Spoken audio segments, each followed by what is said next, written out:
Corrected. Corrected. When we are corrected from somebody else after we have said something or we've done something, or if we are thinking of doing something and it's wrong and harmful, and people correct us. Is it a fun feeling to be corrected? No. But is it good for us? Yes. It is good to be corrected. And that is what I would like to talk about here today. And during one of my long commutes from North Carolina to Cincinnati, Ohio, this is a topic that came to me all of a sudden. Not from the radio this time, but it just came to me along with a few stories from when I was younger. And yeah, I wanted to share the stories with you today and how it has been very good for me that I was corrected. Because looking back on the three stories that I'm going to share here today, one of them I have shared in a video from many months ago, and two stories I have never shared before on YouTube. I look back on my stories and I am very glad that there have been people in my life who have corrected me. So I did not get into any kind of harmful and sinful habit, and also for learning about things. I am glad that someone corrected me so I can say the right thing. And it's good for all of us to be corrected because nobody's perfect and we've all made mistakes. And instead of having people who will just say yes and yes and yes to everything that we want to do or say, it's good to have people who will correct us. Because, there can be times where we say something, do something, or want to do something, and it is sinful. And the people who will just say yes, yes, and yes to everything that we want to do, including the bad stuff, well, that's not helping us to stay out of trouble when we surround ourselves by people who say yes to sin. It is good to have people who will say no and correct us. And it's also good for us when we think of the people in our circles in life. It's good for us to correct others as well. And, we do this out of love and care for the safety of other people. And so people can get things right. And yes, I pass along this message today out of love and care for anyone who hears this video. And so, yeah, I know I've said a few things so far about being corrected, and I would like to share three stories now from when I was younger and when I was corrected. And in 2011, when I was at the very end of high school and I was still attending the Tuesday night youth group, I remember this clearly, where during the first hour at youth group, where all of us at youth group would play games and socialize and have fun, before the second hour, where we all go upstairs and learn a Bible lesson. During the first hour, I was playing ping pong with somebody. And at the very end of the ping pong game, I won. I won. And I just thought, wouldn't it be so fun to take the ping pong paddle and spike it onto the ground? Just like how a football player, when they have a touchdown, they spike the football on the ground. That's what was going through my head. And it was not the toughest spike in the world.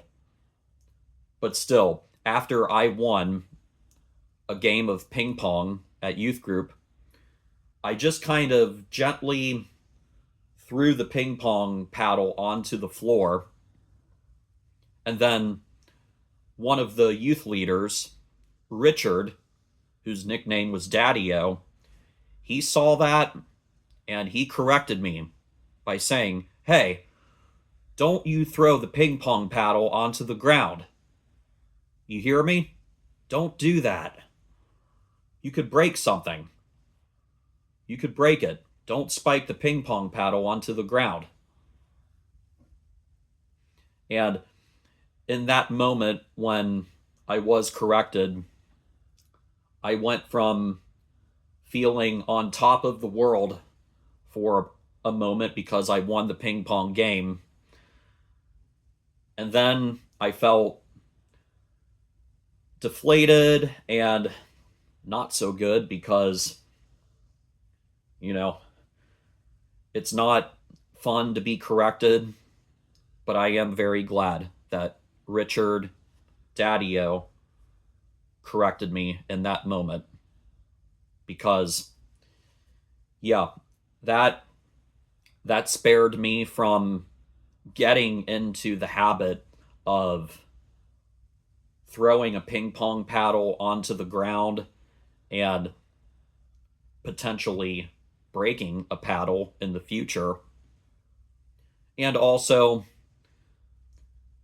because I have never done that again, I am not setting a bad example to other people who could see that, because we do not want to break a ping pong paddle, but rather at the end of a ping pong game, whoever wins, we can kindly say to our opponent, "Hey, that was a lot of fun. Great game. You want to play again? Or do something else?" And then just lightly put the ping pong paddle back onto the ping pong table and do not ever think of spiking it onto the ground. And yeah, I learned in that moment when I was corrected. And then fast forward 1 year later, when I was at a different church, the one that had the Wednesday night youth group. And I remember when I was involved in a Bible study. It was all of us guys one night, and Seth, who was a youth leader at the time in 2012, and a few years later he became the new youth minister at this church. Seth had asked all of us, "What do you guys think of when you think of the Holy Spirit?" And All of us guys responded with an answer. And one guy named Mark said the word it when referring to the Holy Spirit. And then I said it is a part of the Trinity: God the Father, Jesus Christ the Son, and the Holy Spirit. And after all of us had given an answer, Seth, in a kind way, corrected Mark and myself by saying, Bobb-z and Mark, you guys made the mistake of saying it when you are talking about the Holy Spirit. Just remember that we are supposed to refer to the Holy Spirit by saying He, He, He, the Holy Spirit. He dwells inside of me. He, the Holy Spirit, He dwells inside of me. He is a part of the Trinity: God the Father, Jesus Christ the Son, and the Holy Spirit. He is a part of the Trinity. And ever since then, I have not repeated the mistake of saying it when I talk about the Holy Spirit, but rather I always say He. So yeah, I was corrected in that moment, and I learned. I learned in that moment. And once again, I am glad that I was corrected. And then, fast forward 10 years later, in 2022, I remember when I had a day off from the gates at Lakeside, I decided to take a short drive out to East Harbor State Park. And I really do not get to East Harbor State Park that much. But yeah, one day I decided to drive over there, and it really is nice to go to East Harbor State Park to walk on that beach.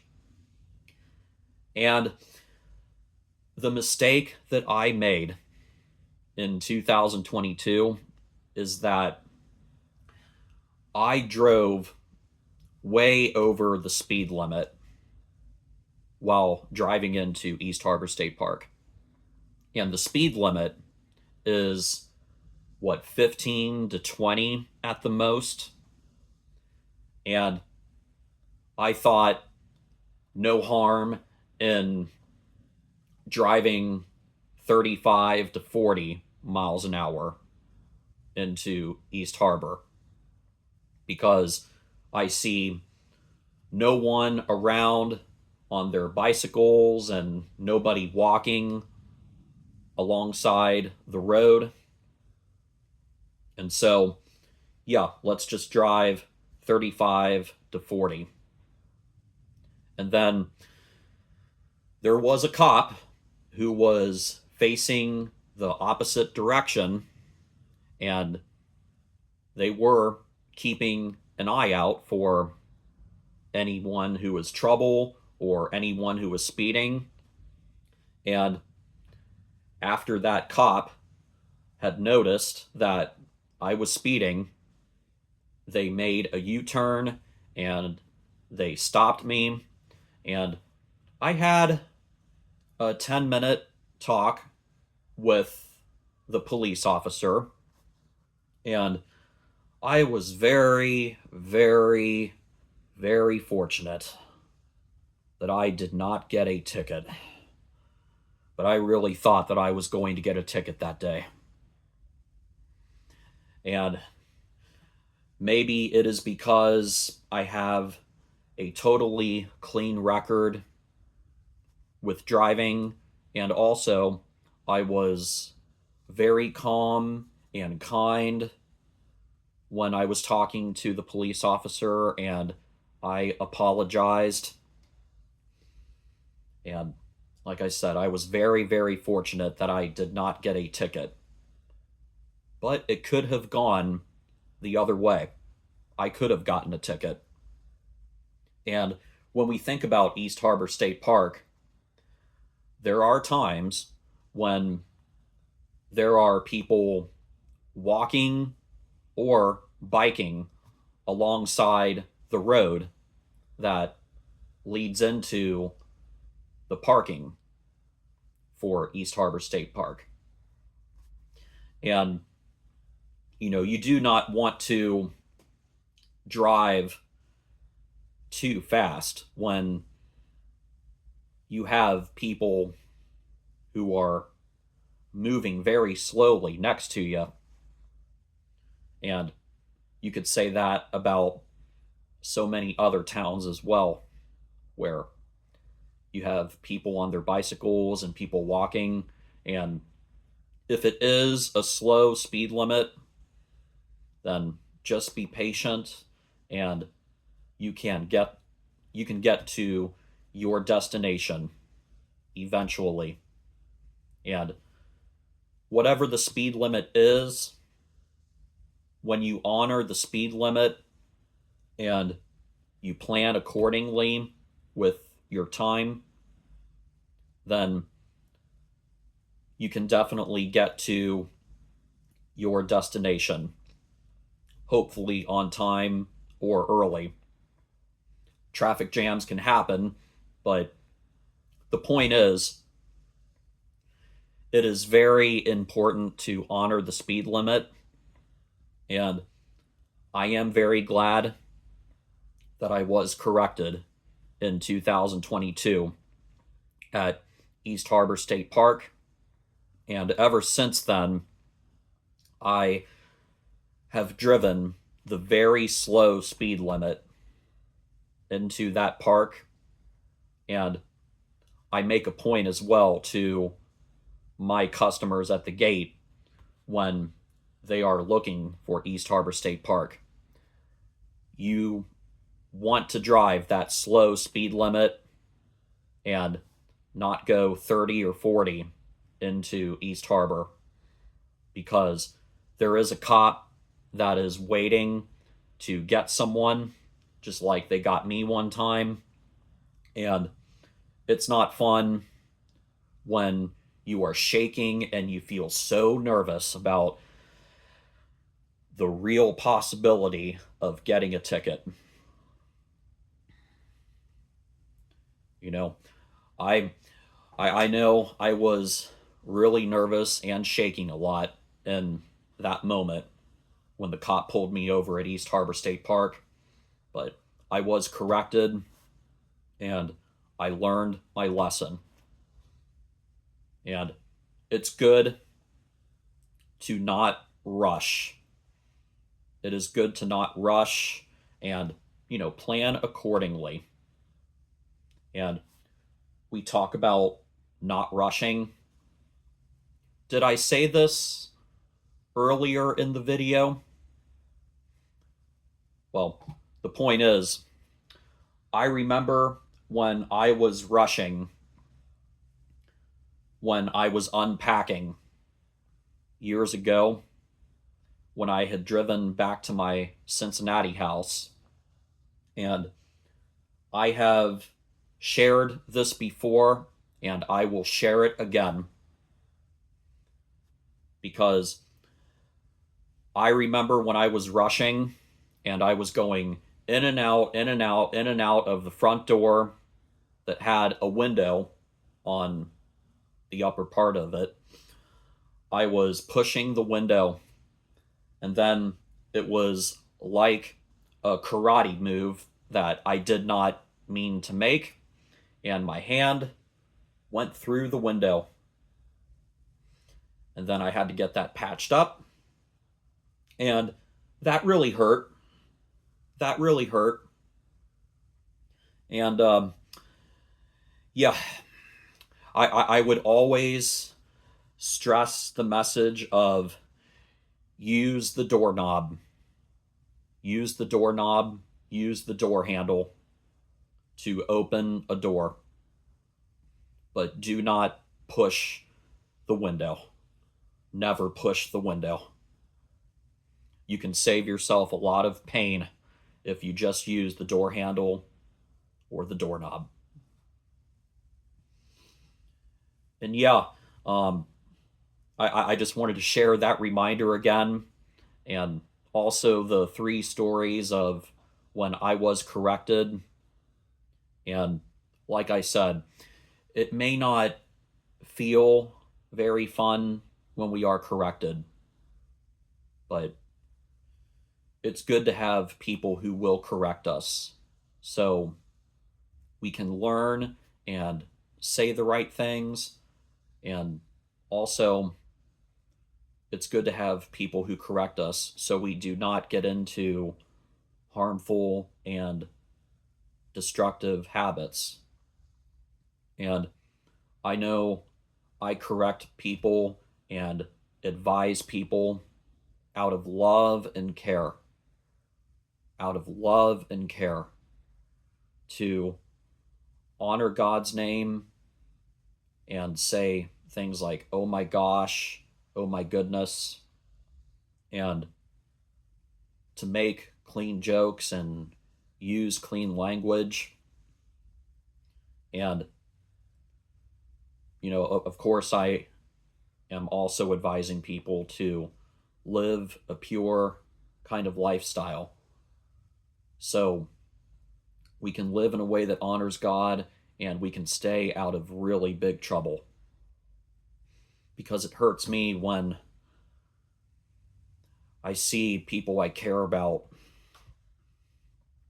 get hurt by the secular world, and people I care about when they get influenced by sinful people and people turn to the dark and bad habits form, and people's lives are really hurt, and some people ruin their life or they make it extremely difficult on themselves. And I just pass along these messages of correction and advising things because I care about people. And I just hope that for all of us in the world, that we can allow ourselves to hear it when someone is correcting us, and to always think about how the people correcting us will do that out of love and care, so we can all improve and we can be the best person that we can be. And yeah, that is the message that I wanted to talk about here today. And I hope that with whoever stumbles upon this video, that you have appreciated this message. You can always return to this message when you have the time to hear it again. And I wish you the best when you are living in this world and standing up for God and living for Him. And I wish you the best when learning things after you are corrected, and let us all be open to correction. And as always, stay well, be safe, and I will see you later. Thank you.